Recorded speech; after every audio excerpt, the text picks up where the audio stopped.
un sermón estudio. Sermón estudio de unas doctrinas muy hermosas, muy hermosas. Estamos en el mes de la Reforma. Estamos en el mes de la Reforma. Hay un dibujo, puedes verlo, hay una carátula ahí de el Sínodo de Dort. Y este mes de la Reforma estamos tocando el tulip, el Evangelio puro. Para nosotros los reformados el tulip es el Evangelio puro, así como lo hemos denominado este mes. Lo hemos llamado así este mes, el tulip, el Evangelio puro. Tocando las doctrinas de la gracia. Si pueden entrar a internet, el año pasado estuvimos estudiando, en el mes de la Reforma, estuvimos hablando en forma general sobre qué era la Reforma, sobre Lutero. Vimos las 5 solas, los pueden ver ahí, están grabados. Introducción a la Reforma, todo eso lo sacamos de R.C. Sproul, de sus enseñanzas. Este año, siguiendo esa estela, hemos tocado las doctrinas de la gracia. Bueno, el año pasado también hablamos un poco sobre la Biblia, ¿verdad? Versiones de la Biblia, Reina, Valera, sobre la Biblia del oso. Fue muy bonito esos estudios que tuvimos. Este año pues estamos con la doctrina de la gracia, estamos conociendo a Jacobo Arminio. Vamos a conocer sus doctrinas, es lo que vamos a entrar ahora, que enseñaba Jacobo Arminio y el Sínodo de Dort, cómo luego se sacan estos 7 puntos que luego se convierten en 5 puntos de la doctrina de la gracia, o calvinismo, o tulí, como quieras llamarle. Pues hoy el hermano Rubén nos va a traer, luego más tarde de esta introducción, nos va a traer el segundo punto, que es la elección incondicional. Lo digo en español porque en inglés estoy cero patatero. Así que conocemos la doctrina de la gracia, en su conjunto son enseñanzas teológicas que se resumen como Dios salva al ser humano.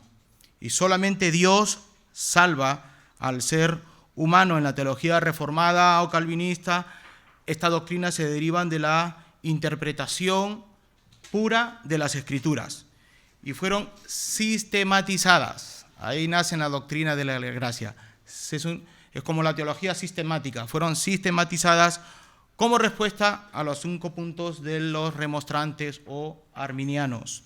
El tulip está compuesto por la depravación total, la elección incondicional, la expiación limitada que me tocará la próxima semana, la gracia irresistible que le tocará al pastor de Corandeo Paco, y terminaremos con la perseverancia de los santos que le tocará a nuestro querido pastor Pedro. Así que, en resumen, la salvación, en la doctrina de la gracia quieren transmitir que la salvación es totalmente por la gracia de Dios, desde el principio hasta el fin, sin que tú hagas nada para merecerlo y mucho menos para buscarlo. No hay ni uno bueno, nadie busca, nadie puede ni nadie quiere. Pero vamos a continuar con las doctrinas que estuvimos. Lisa, si tú puedes poner las diapositivas, vas a encontrar ahí una que habla sobre un comentario sobre William Cunningham. Búscalo y lo pones. Nos quedamos un poco más adelante, pero para ir recordando un poco sobre lo que nos comentó William. William dice que el sistema de la teología, hablando de la teología de Arminio, el sistema de la teología que ha prevalecido generalmente en la Iglesia de Roma fue sustancialmente muy similar, por no decir casi lo mismo, que enseñó Jacobo Arminio y luego los remonstrantes, los arminianos. Así que los autores de este libro, de donde he sacado estas introducciones, ellos comparan a la doctrina arminiana con el pelagianismo. Como os dije, el semipelagianismo es algo inexistente, es para lavar la cara al pelagianismo. Así que digamos que se compara con el pelagianismo. Aunque algunos reformados digan que no, pues en esta dirección de esta introducción pues se ve, ¿no? En cuanto a la gracia, y ahí están los puntos que empezamos a enseñar, que enseñaba Arminio, y como dijimos, Arminio tenía 3 caras. Uno era al público, otro era a los estudiantes y otro era en las reuniones académicas con los profesores, ¿verdad? A veces tocaba una cosa, a veces tocaba otra, y iba disfrazando lo que él creía, que a las finales nunca dijo él pues que estaba en contra de la doctrina de la gracia, él siempre se consideró reformado, son sus estudiantes, después de muchos años de su muerte, quienes cogen esas doctrinas y crean los puntos del arminianismo, ¿verdad?, en la controversia. Pero bueno, ¿qué enseñó Arminio en cuanto a la gracia? Y eso ya lo vimos un poco la semana pasada. Arminio, vamos a ver, lo voy a poner mejor. Ya se me fue. Vamos a seguir así, si no se me va. Arminio, como también Trento, definitivamente no estaba dentro de los marcos teológicos del pelagianismo. Bajo este presente caso, la gracia es necesaria, útil e inmerecida, ya que es un favor divino. De hecho, la razón por la que algunos lo acusaron de pelagiano reside en parte por no haber otro término en aquel tiempo. Ahora existe el semipelagianismo, que se le podría decir que era semipelagiano, en ese tiempo no, así que se le acusaba de pelagianismo, ¿vale? A ver, otro término se refleja una idea diferente. El término semipelagiano era una novedad en el siglo XVI. Pero ¿cómo entendían Arminio la gracia? ¿Cómo entendía Arminio la gracia? Él comprendía que la gracia como obra interna, personal y directa del Espíritu Santo en el hombre es el comienzo, continuación y consumador de todo bien. Sin ella, el concebir, querer y hacer no es más que una ilusión. La gracia afecta tanto el entendimiento como la voluntad, y es la fuente de la cual brotan y reciben todos los dones del Espíritu Santo, que pertenecen a la regeneración, la renovación del hombre, fe, esperanza y amor. Es el total auxilio y la respuesta y la perpetua asistencia actuante, estimulante, y ahí se van notando las palabritas de Arminio, renovante del Espíritu Santo de Dios, que hace real el deseo del bien. La gracia, ya en su naturaleza, es elaboradamente presentada por Arminio como una gracia quíntuple, En su correspondencia con William Perkins la describe como, dijimos la semana pasada, previniente o preventiva, preparatoria o excitante, operativa, cooperativa y perseverante, ¿verdad?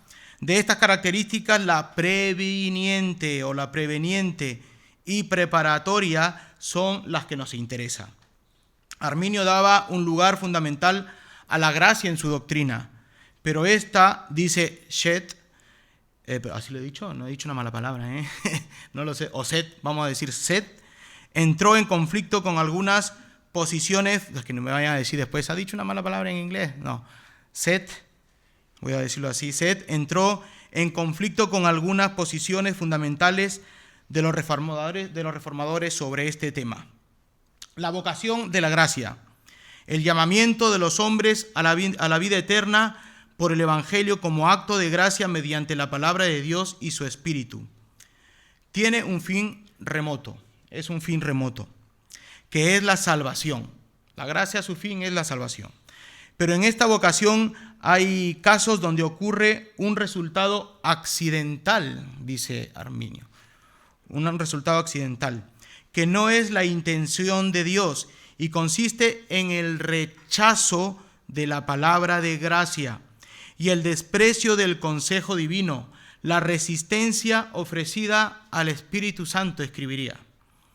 Y es particularmente en esta idea de lo resistible, que le puedes resistir a Dios, o la resistencia a la gracia, dentro de su rechazo que se centra la discusión. Considerando que la idea ortodoxa consistía en que la gracia de Dios manifestada en el propósito de la elección es irresistible, que es lo que creemos nosotros, es una gracia irresistible. Partiendo de la tesis de que la gracia regeneradora se concede a todos los hombres sin excepción, o como lo dice Arminio, ha sido otorgada a todos y cada uno de los hombres en todas las épocas, y que esta gracia en algunas personas no resulta en salvación. Dios la ha dado a todos los hombres en todas las épocas, pero dice Arminio, contradiciendo su lógica o lo que dice, que esta gracia en algunas personas no resulta en salvación. Lo hace posible. Lo hace posible. O potencial. Posible o potencial. El nombre que quieran usarlo y que usan los arminianos. Ya se logra entrever la forma en que esta gracia actúa y cómo es recibida por el hombre o cómo éste responde ante ella. El mismo Arminio aclara, toda la controversia se reduce a la solución de esta pregunta. ¿Es la gracia de Dios una cierta fuerza irresistible? Y nosotros nos iríamos a la palabra irresistible. ¿Cómo es posible? Pero va junto de la mano con la palabra fuerza. Así que para ello, para Arminio era una fuerza irresistible, ¿verdad? No era un decreto con un poder, sino una fuerza irresistible, en el sentido que ellos utilizan la palabra fuerza. Para él, la cuestión no trata sobre las operaciones de la gracia, sino el modo en que esta función en el hombre, si es resistible o no es resistible. Su conclusión será inclinarse a la primera opción, es decir, para él la gracia es irresistible. Dice, creo, según las Escrituras, que muchas personas resisten el Espíritu Santo, ya no hablamos del poder, la fuerza, sino resisten al Espíritu Santo y rechazan la gracia que se les ofrece por medio del poder del Espíritu Santo. La razón de este rechazo y resistencia por parte del hombre a la gracia salvadora consiste en que esta gracia, como la demuestra el tercero de los decretos, no solo se les confiere a todos, sino que es también previniente. Es decir, viene o acontece antes, previnientes, antes de la gracia. Pedrito. Va a ser un buen cantante el Pedrito. Se ha golpeado, ten cuidado. Es previniente, o sea, antes de. La gracia, como la enseña Arminio, es previniente y preparativa para liberar y captar antes a la voluntad humana con gracia suficiente, mas no eficaz. Así que es potencial, pero no eficaz. Para dar después una respuesta a la oferta de salvación, de tal manera que ahora le sea posible o potencial aceptar, responder y sobre todo cooperar. Así que ahí ponemos las obras también. Cooperar ya son obras, ¿verdad? Ya estás haciendo algo para conseguir la salvación, lo que sea, con la palabra cooperar o lo que abarque la palabra cooperar, llámalo como lo llames. Eso ya son obras, pero, claro está, por eso se le declara pelagiano. Le decían, ¿tú eres pelagiano? Él decía, no soy pelagiano. Bueno, pero coopera el hombre coopera. Claro está, la respuesta también puede ser opuesta. Ahora, en virtud a la gracia regeneradora que capacita antes para responder después, el pecador puede simplemente rechazarla y en consecuencia acabar no salvo, ya no eres salvo. Pero cuando esta gracia, tras capacitar al hombre, resulta en la cooperación de una libre respuesta positiva al Evangelio, acaba en el otorgamiento divino de la fe. Por lo tanto, en salvación, en ese momento la gracia se vuelve eficaz. Entonces, para Arminio no es eficaz previnientemente, pero sí es eficaz después que has cooperado y que has aceptado y que recibes a Jesús en tu corazón, entonces ya es eficaz, ya pasa a ser eficaz. Mientras la respuesta del hombre capacitado por la gracia no sea positiva, o sea, no aceptes, solo es gracia suficiente y resistida. Suficiente, que no es lo mismo que eficaz y resistida. ¿Era entonces sinergista? ¿Era sinergista la soteriología de Arminio? Sí, era sinergista, ¿verdad? Una cooperación entre Dios y hombre, ¿verdad? Dios necesita de ti para poder salvarte. Nosotros somos monergistas, una obra que solamente Dios puede hacer, ¿verdad? La respuesta obviamente es afirmativa bajo este orden sinérgico. Aunque la salvación viene eficazmente de la gracia, hay una importante libertad que define a fin de cuentas el efecto de la gracia, en la que el hombre contribuye con la capacidad de su voluntad renovada para responder positivamente o negativamente. Así que Arminio dice que con esa gracia proveniente, ¿verdad?, tú puedes positiva o negativamente responder a la gracia salvífica que Dios está dando, ¿verdad? No es eficaz, luego que tú aceptas en tu corazón, es eficaz. Sinergismo, puro sinergismo. La tarea del hombre capacitado por la gracia, por tanto, no es menor. Es hacer uso de la gracia, no resistiéndola, sino aceptándola junto a los dones del Espíritu Santo, como la fe y el arrepentimiento. Ya vemos que después de que has aceptado, luego que es eficaz, ¿verdad?, aceptas por medio de fe y arrepentimiento. ¿Para qué? Para ser salvo. Para Arminio, Dios confiere gracia regeneradora que no siempre resulta en salvación. Mira lo que está diciendo. Dios te da la salvación, la gracia, pero lamentablemente no siempre resulta en salvación. Pues llega a todos. Para sus opositores, Dios confiere gracia regeneradora que necesariamente y eficazmente resulta en salvación, que es lo que nosotros creemos. Cuando Dios te da el don de la salvación, de la gracia, es eficaz, necesaria y eficaz, y que va a resultar 100% en salvación. Es lo que nosotros creemos. Pues llega solo a los electos, y eso también es lo que creemos. A esta idea se había opuesto Arminio. Se había opuesto hacia una década atrás Juan Calvino al escribir: Dios mueve nuestra voluntad no como durante mucho tiempo se ha enseñado y creído, de tal manera que después esté en nuestras manos desobedecer u oponernos a dicho impulso, sino con tal eficacia que hay que seguirlo por necesidad, conseguirlo por necesidad. A Calvino, si no existía Arminio en ese tiempo, ¿a quién está hablando Calvino? A la Iglesia Católica, que es pelagiana, ¿verdad? Por eso dice, hace mucho tiempo se viene creyendo esto, no existía el arminianismo. Habla del pelagianismo, de la Iglesia Católica. Respecto a la extensión de la expiación, ¿qué Arminio que creía respecto a la extensión de la expiación? En respuesta a la pregunta, ¿por quiénes murió Cristo o hizo expiación en su cruz? Ya que te has respondido tú mismo, te habrás respondido, no lo has dicho mejor. La postura de Arminio se presenta mucho más clara y definida, presentando acuerdo con la posición luterana, pues trata de dar coherencia a su orden de decretos.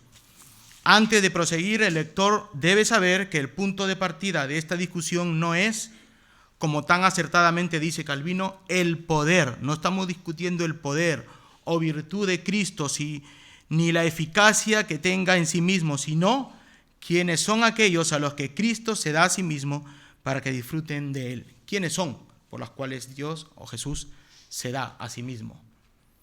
Arminio entiende que al hablar de la expiación de Cristo, y fue ayer que estábamos hablando de la expiación, ¿verdad? Con Efesios, leímos Levítico, 30 versículos de Levítico, y el becerro, el macho cabrío, y el cordero, y todo eso, ¿verdad? Esa expiación que estábamos hablando, expiación de Cristo, se ha de hacer en referencia a 3 elementos. Mira lo que dice: comparatio, exhibitio y applicatio. Por comparatio se comprende que Cristo ha adquirido como compra, en virtud de su muerte, la redención de todos. Todos es todos para Arminio, ¿vale? De tal manera que el Salvador del mundo, de los hombres, de todos ellos. De hecho, se sustenta en la fraseología bíblica de mundo, todos los hombres, todos, etc. Cristo es, entendió Arminio, que ha asumido su única persona, la naturaleza humana, común a todos. Por el hecho de que Jesucristo se hizo humano, por ese hecho nada más, ha venido a salvar a toda la humanidad. Esa es su lógica de Arminio. Ya sean elegidos, ya sean reprobados. Por lo cual, dedujo él, al asumir una naturaleza universal humana, luego redime con su muerte a todos quienes poseen esta naturaleza común. O sea, en otras palabras, para Arminio, tú cuando llegues al cielo, como hablamos ayer, cuando llegues al cielo y te sientes en las bodas del Cordero, delante tuyo o a tu costado puede estar Hitler, como puede estar Caín, como puede estar un asesino en serie que estoy viendo, Edgy. O sea, todos esos asesinos en series que tú has visto en la serie de Netflix van a estar contigo en la boda del Cordero. Porque para él era universal, vino a salvar a todos los hombres. Y como todos son salvos, pues tendrás a Hitler en tu mesa. ¿Qué conversación vas a tener con él? Pues no lo sé. Porque todos son salvos para Arminio. Por exhibitio se entiende que esta expiación se exhibe como una oferta general a todos los hombres sin excepción. Si Cristo ha muerto por todos, según esta lógica, a todos se le ofrecen los beneficios de la expiación. Expiación, derramamiento de sangre. Estamos hablando de la sangre de Cristo. Todos, si todos son salvos, Cristo ha expiado, ha derramado su sangre por todos. La palabra expiación es muy bonita, pero hay que hablar de sangre. Derramamiento hasta la última gota de Jesús, hasta que saliera agua, todas esas gotas. O sea, si por todos murió y es para todos, pues todos, la sangre de Jesucristo ha sido derramada por todos. A todos se le ofrece el beneficio de tal expiación que por ello se ha hecho y se les ha presentado en el Evangelio. Y por aplicatio se refiere a la aplicación de la expiación en la persona o en tu persona. Pero esta aplicatio es condicional, aquí ya cambia él, ¿no? Es condicional, tal como es la aceptación del mensaje del Evangelio. Se recibe únicamente por medio de la fe. De estos tres elementos, y aquí ya varía un poco del pelagianismo, ¿verdad? Aquí cambia ya. De estos tres elementos, solo los dos primeros son de carácter universal o general, mientras que el último, la aplicación, es limitado o particular, dependiendo por su aplicación de la respuesta humana, ya como tú decidas si eres acepto o no en el amado. Al utilizar esta definición, no se conserva las características y esencial unidad e interrelación entre la intención, la eficacia, la suficiencia u objetos de la expiación de Cristo, tal como se predica en el Antiguo y Nuevo Testamento. Como escribe William, no nuestro William, sino William den Boer, Arminio quiere mantener una clara distinción entre el sufrimiento de Cristo y el fruto del sufrimiento, la salvación y la propiciación de salvación. La fe se interpone entre la obtención y la aplicación según el decreto de Dios. ¿Vale? Arminio, en primer lugar, desaprueba la doctrina de que la redención se aplica a todos los hombres, como se pudo ver, ya que, como dice, solo los creyentes deben ser partícipes de la redención, pero todos están dentro de la expiación, ¿vale? Sin embargo, concuerda con la idea de que Cristo murió por todos los hombres y por cada individuo, o que el precio de la muerte de Cristo fue dado por todos y por cada uno de los seres humanos de la tierra. Dios en este sistema consideró su decreto el no excluir a nadie de la participación de la muerte de su Hijo, más bien, quienes en realidad se excluyen a sí mismos de su aplicación son aquellos que, aunque han sido objetos de la expiación, por eso es potencial, responden con incredulidad ante la exhibitio o la exhibición general del Evangelio. Para nosotros el rechazo no es la gracia. Para nosotros el rechazo es el mensaje de salvación, ¿vale? Es lo que se rechaza, no la gracia. Aunque William Perkins escribió que Cristo no murió igualmente por los réprobos, Arminio le respondió que murió incluso por aquellos que están perdidos. Murió. Yo no entiendo cómo él puede decir que Cristo murió, la expiación está en cada uno de nosotros y luego rechazarlo, tú poder rechazarlo, haciendo ineficaz la sangre de Cristo, ¿no? O sea, Cristo murió y derramó su sangre y es ineficaz. Es alcanzable, pero es ineficaz. Tocante a la perseverancia del creyente, Arminio tenía una visión que a primeras parecía ser tambaleante, aunque su definición de perseverancia poco difería de la propuesta por Gomaro. Por un lado, sus sentimientos y opiniones sobre esta doctrina hacían ver una fuerte idea de seguridad que imposibilitaba. como una realidad que el creyente verdadero, injertado en Cristo por la fe y partícipe de su Espíritu Santo, puede ser finalmente arrebatado. O sea, tú puedes perseverar, llegar a la meta y no llegar. Y no llegar. ¿Vale? Puede ser finalmente arrebatado de las manos de Cristo, contrario a lo que dice la Biblia, que nadie te arrebatará de mi mano. ¿Vale? Nadie. Nadie es nadie. Incluye Dios, ni yo. Nadie te arrebatará de mi mano. Se incluye Dios, nadie.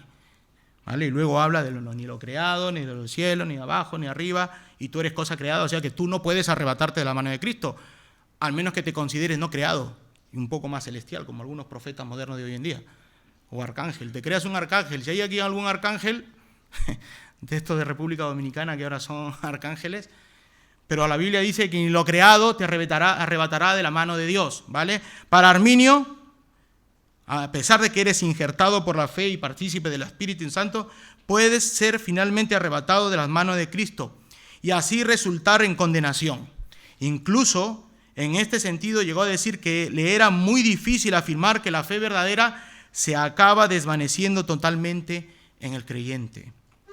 Sin embargo, por otro lado, también percibía que había ciertos textos de la Escritura que, bajo su propio entendimiento de él, le hacían pensar de forma diferente. Tenía una lucha ahí. El verdadero creyente puede, ya sea total o finalmente, apartarse de la fe y perecer. El verdadero creyente, el que ha nacido de nuevo, ¿vale? El que ha nacido de nuevo puede apartarse y finalmente perecer, o sea, irse al infierno. No que recae, como hablábamos ayer, que una cosa es apostasía y otra cosa es recaer y levantarte y recaer y levantarte, no. Terminas en una apostasía, perecer en el infierno. Aquí la salvación final del creyente depende de su perseverar permanente, mientras que el creyente permanezca en perseverancia, tiene su salvación. Y esto es, en otras palabras, obras, ¿no? Una salvación por obras, casi parecido al Islam. En el Islam tienes que hacer obras para luego que Dios pese tus buenas obras o tus malas obras, ¿vale? Alá pesará tus buenas obras o tus malas obras, y depende de eso, al final de los tiempos, pues entras con tus 70 mujeres, no sé, o 7, no sé cuántas son, ¿vale? Entonces para él es eso, a la final de encuentras es una carrera donde tú perseveras y a la final Dios alzará la balanza, ¿no? En tus obras. Aquí la salvación final del creyente depende de perseverar permanente. Mientras el creyente permanezca en perseverancia, tiene su salvación. No se aparta ni cae, ya que es posible que los fieles creyentes, mientras permanezcan fieles creyentes, desertan de la salvación. Como también es posible que los creyentes finalmente declinen o se aparten de la fe y la salvación. Se suma también a esta idea que el mismo peso de la tradición patrística, también ampliamente conocida y manejada por Arminio, favorecía con creces esta conclusión. Y eso es verdad. Para algunos patrísticos lo creían eso también, que se podía perder la salvación. Y yo creo que Satanás ha trabajado en todos los tiempos y ha metido esa idea en todos los tiempos. Y aunque se estableció un marco teológico naturalmente dado a la controversia, no obstante, Arminio declaró que jamás enseñó en sus clases esta última idea. En sus clases, claro, en sus clases, pero en sus conversaciones privadas eran tres caras. O en sus conversaciones teológicas con sus compañeros, pues mostraba otra cara y otras doctrinas. Depende de lo que estemos hablando. O antes. Su definición teórica de la perseverancia podía mantener continuidad dentro de la tradición reformada, pero también podía generar discontinuidad, sobre todo con sus colegas Culinus y Gomaro. Su doctrina de la seguridad y perseverancia era indecisa, vacilante. Aquí nosotros enseñamos en la perseverancia de los santos la seguridad de la salvación. Que tú estás 100% seguro, completamente seguro que eres salvo, que has nacido de nuevo y que debes vivir según el propósito de Dios bajo sus mandamientos, ¿verdad? Y que no perdemos la salvación. Sin embargo, Stalin está en lo cierto cuando dice que es inexacto afirmar que Arminio negó rotundamente de la doctrina de la perseverancia de los santos. Apostasía, posibilidad o realidad. Arminio afirma que es posible La evidencia, tanto en sus escritos como las frases traducidas de manera más precisa, llevan a esta conclusión. Ahora bien, la relación entre la posibilidad y la realidad de los actos de apostasía, y esta, sí está dentro de su posibilidad, realmente se cumple, es algo que Arminio no resuelve por completo. A ver, ¿qué hora es?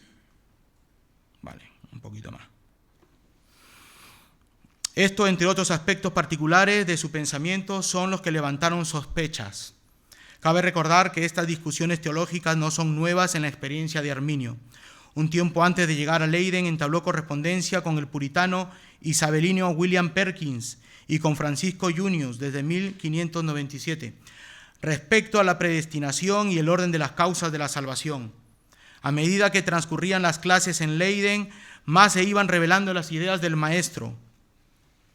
Sus enseñanzas las encontraron en un serio oponente en su colega Francisco Gomaro, quien como serio y capaz erudito era un celoso defensor y seguidor de las ideas de Teodoro de Beza y Juan Calvino. Gomaro acusaba a Arminio de enseñar a los alumnos doctrinas no ortodoxas. Como dice Ostenbrink, acusó a Arminio de tener ideas pelagianas y jesuitas. Cuando el rumor de un conflicto entre los dos profesores se dio a conocer a un círculo más amplio, se produjo un efecto de bola de nieve, lo cual Arminio no pudo parar. La controversia entre Gomaro y Arminio creció en intensidad y las divisiones no tardaron en llegar. Luego, en Leiden, tras un claro divisionismo teológico, se abría entre los estudiantes gomoristas y arminianos. De hecho, para el 30 de junio de 1605, Arminio fue convocado por el Sínodo de Holanda, por el medio de la visita en la que hicieron a Leiden los diputados y ministros Francis Lansingius, Libertus Fraxinus, Daniel Dolengis, entre otros, disculpen los nombres, a causa de las respuestas novedosas contrarias a la doctrina común y aceptada de la Iglesia, que estaban explicando algunos de sus alumnos en la Universidad de Leiden cuando se les interrogaba para la ordenación ministerial a la que eran candidatos. Esta reunión, por razones personales, no logró realizarse, pues fue un rechazo. Otra reunión se celebró en 1608, donde, en pos de la concordia y la solución privada de los desacuerdos de Arminio con Gomaro, se le pidió al primero poner por escrito sus doctrinas, publicadas así ese mismo año con el nombre Su Verklaringe, Declaraciones de Intenciones, famoso libro ese, donde exponía su pensamiento para luego ser presentado a los Estados Generales de Holanda, con el propósito incluido de cesar la disputa y dar ante el estado de su profesión doctrinal. Las obras generales de Arminio, desde 1602 hasta 1609, fueron diversas y se agruparon en 3 considerables volúmenes. Y termino con este trozo. Dentro de esta importante y extensa obra, Arminio registra los planes que había propuesto respecto a una petición de revisión y modificación de ciertas secciones de los credos reformados. Ya estaba atacando la doctrina reformada, sobre todo el catecismo de Heidelberg y la confesión belga. Quería modificarlas, así por así, procurando para ello, con su contenido claro y breve, limitando en artículos y solo necesario para la salvación. Esa parte quería modificar. Que estuviera expuesto únicamente en expresiones textuales de las Escrituras, para así procurar la menor cantidad de discusiones y errores desagradables a causa del cuestionamiento e inadecuadas interpretaciones. Con todo este interés, tales peticiones no fueron finalmente aceptadas. En resumidas cuentas, toda esta discusión, las objeciones, las respuestas, las acusaciones, aparentemente se acabaron con la muerte del profesor, aparentemente, con la muerte de Arminio. Sin embargo, su antorcha no quedó apagada completamente, pues quedaron ciertas brasas que pronto, al ser unidas, volverían a arder de forma de gran llama. Y el próximo domingo veremos los remonstrantes, cómo nacen ya los remonstrantes o la remonstrancia. Hasta aquí el estudio sobre Arminio y la vida de Arminio, que puede ser aburrida para algunos, pero es interesante conocer nuestra historia. Arminio es parte de la historia reformada. Y muchos arminianos ni saben quién era Arminio. Tú hablas con ellos, te das cuenta de su teología arminiana y ni siquiera saben que era arminio. Un calvinista no es ignorante del calvinismo, tiene que saberlo. Pero los arminianos sí son ignorantes de su doctrina. Así que para eso están estos estudios, para conocer, para que esta iglesia conozca su riqueza histórica, reformada, confesional, ¿verdad? La Confesión de Londres de 1609 nace de la de 1644, de la Reforma, la Segunda Confesión. Hola, gracias por ver este sermón. Suscríbete a nuestro canal y compártelo para que te sea de bendición y para los demás. Que Dios te bendiga.